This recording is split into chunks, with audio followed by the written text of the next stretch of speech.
नमस्कारम सद्गुरु। शालिग्राम एक खास तरह का पत्थर होता है। कहते हैं कि आप उसे एक अलग तरीके से प्रतिष्ठित कर सकते हैं और तांत्रिक प्रक्रियाओं में इस्तेमाल कर सकते हैं। क्या इसके कोई खास निर्देश होते हैं कि इस तरह की प्रक्रिया या प्रतिष्ठा के लिए हम कैसी सामग्री इस्तेमाल कर सकते हैं और शालिग्राम की खासियत क्या है?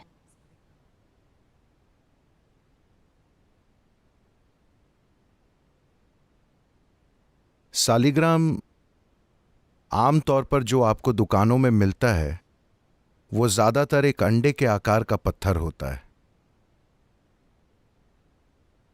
जो बच्चे कंचे नहीं खरीद सकते थे वो नदियों से पत्थर उठा लेते थे और उनसे खेलते थे, आप जानते हैं। हाँ, जो बच्चे कांच के कंचे नहीं खरीद सकते थे वो नदी पर जाते थे और गोल पत्थर उठा लेते थे और उनसे खेलने लगते थे। और किसी ने इस साधारण खेल को एक बहुत गंभीर चीज बना दिया। तो ज्यादातर शालिग्राम जो आप देखते हैं उनमें कोई खास गुण नहीं है, वे बस सुंदर पत्थर हैं। मैं उम्मीद करता हूं कि लोग नदियों से पत्थर बिनना बंद कर देंगे, क्योंकि इस रफ्तार से जब हम कैलाश गए थे सभी एक पत्थर उठा लाना चाहते थे।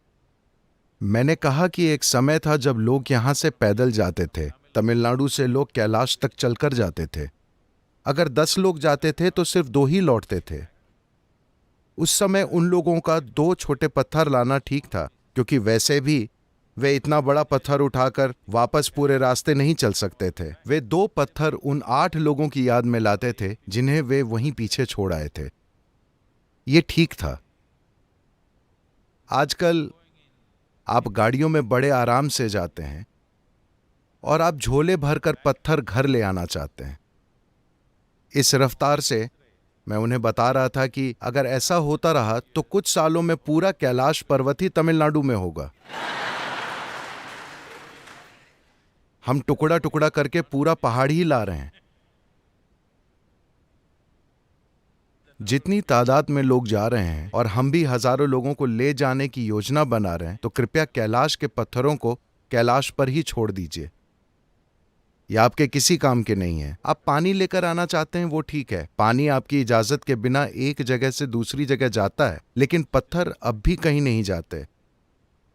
तो ये पत्थर जहां से भी हैं, गंगा यमुना जहां से भी, अगर आपने उन्हें उठाया है तो कृपया उन्हें वापस लेकर जाएं और उसी नदी में डाल दें, क्योंकि अगर उस नदी में जीवन को बसना है तो ये सब चीजें जरूरी हैं। शालिग्राम एक खास किस्म का पत्थर है जिसका मिलना बहुत ही ज्यादा दुर्लभ है। आमतौर पर समुद्र में मिलने वाली रत्न ज्योति शालिग्राम की तरह बेची जाती है। किसी भी पत्थर के टुकड़े को शालिग्राम कहकर बेचा जा रहा है, वो शालिग्राम नहीं है। Or people are molding them.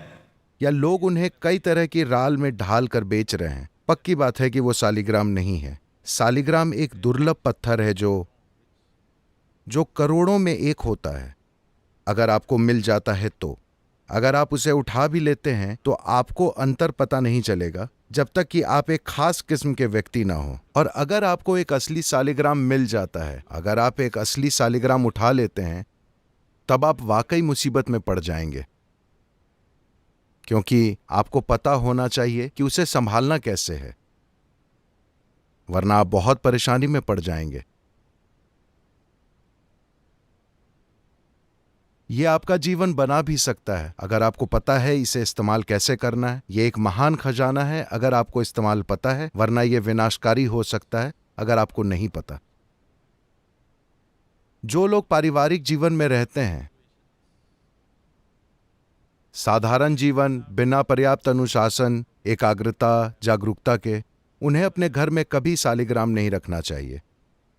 अगर वो रखते हैं तो उन्हें जबरदस्त अशांति से गुजरना पड़ सकता है। हमने ऐसे परिवार देखे हैं। करीब 2-3 पीढ़ियों पहले उनकी दादी दादा या कोई एक शालिग्राम ले आया, उन्होंने इससे अपना जीवन बना लिया, लेकिन उनके मरने के बाद अगली पीढ़ी को नहीं पता था कि कैसे रखना है। और ऐसे परिवार ऐसी मुश्किलों और दहशत से गुजरते हैं जो कल्पना से परे है, क्योंकि उन्हें ये पता नहीं होता कि वो ऊर्जा कैसे संभालें।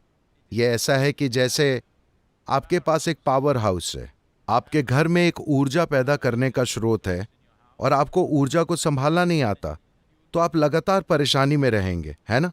आप जो भी छुएंगे आप परेशानी में आ जाएंगे। तो ये बस वैसा ही है, ये जबरदस्त ऊर्जा का भंडार है। ये एक छोटे ब्रह्मांड की तरह है।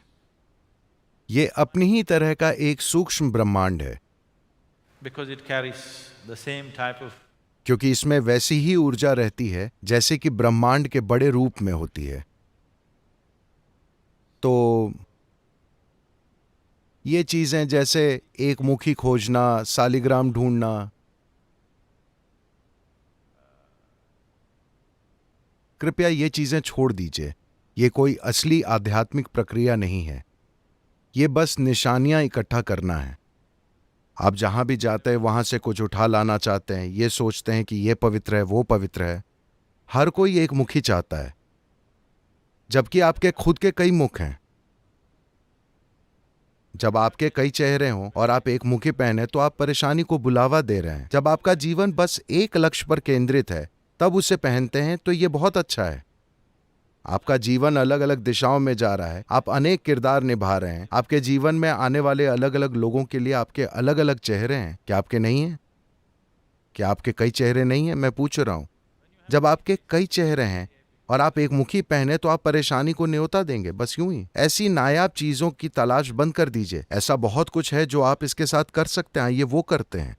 instead of going about looking for बजाय इसके कि आप इन दुर्लभ चीजों को नदी में, पेड़ पर या कहीं और खोजते फिरें, उन्हें छोड़ दीजिए। अगर आप ऐसी चीजों के लायक हैं तो वो किसी न किसी तरह आपको मिल जाएगी, लेकिन मुझे नहीं लगता कि अभी आपको उनकी जरूरत है।